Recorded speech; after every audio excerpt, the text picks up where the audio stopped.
naman na masarap yung puki mo eh. Pag kinakain ko na nilalabasan ka na. Ano kainin ko ulit? Yung magubad mong puki para labasan ka na naman.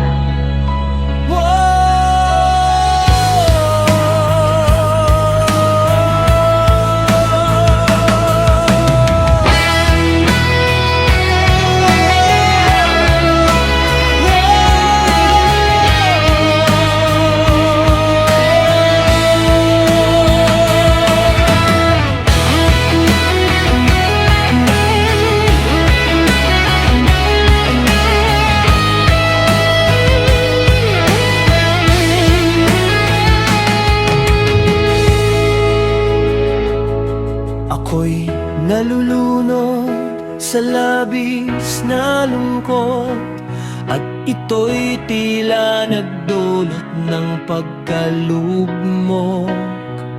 Sa bawat gabing nais makalimot, luhang kasalo sa bawat bangungot. Ang akala ko'y magandang panaginip ang iyong dulot, subalit iyon pala ang malagim at masalimot.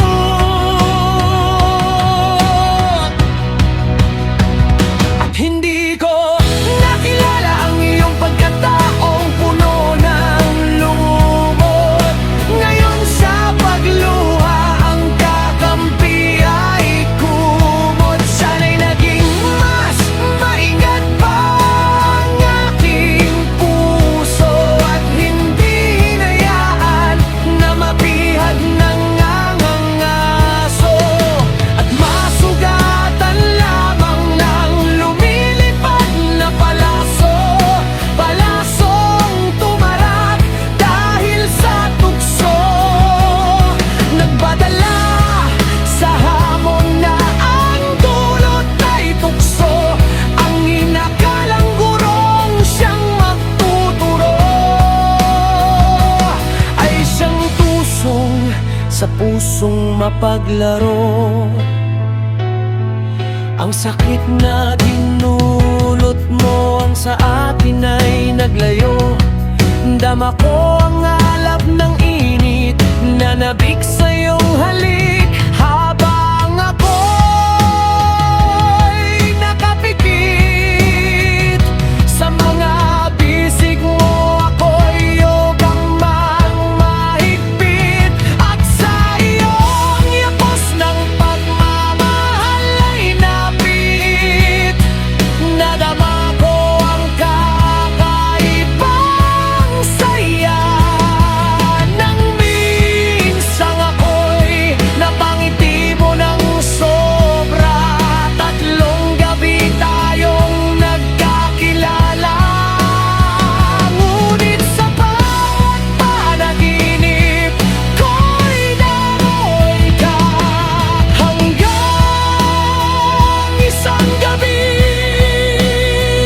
ay iyon ang sinabi, ako'y iyong mamahalin kung sakali. Subalit ang minsang salitang binigkas ng iyong labi ay tila pangakong iyong mawakan.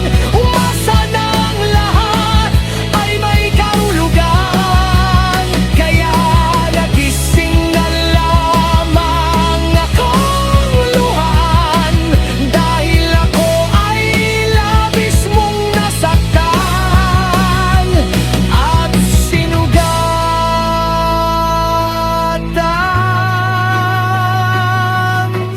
Takot na akong mag-isalamuha, takot na akong may kausap pa, dahil takot akong sa huli lumuha. Takot akong masanay na may kasama. Takot na akong maging masaya, dahil kalakip nito ay matindi.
iniwan ka nila. Tulang walang tugma, dalawang pusong hindi nagkatibma. Marahil ikaw ay masaya na sa mundo kung saan ikaw ay mag-isa. Tingnan mo na ang landas kung saan masaya kang wala ako. Sa piling mo, kontento ang walang ako, na mangumulang pangmuli sa'yo. Ibabaon na sa limot ang nadamang pag-ibig. Unti-unting lilimutin ang sayang dulot mo sa'kin at babangon mag-isa. Mangarap at upusan nang hindi ka kasama. Masakit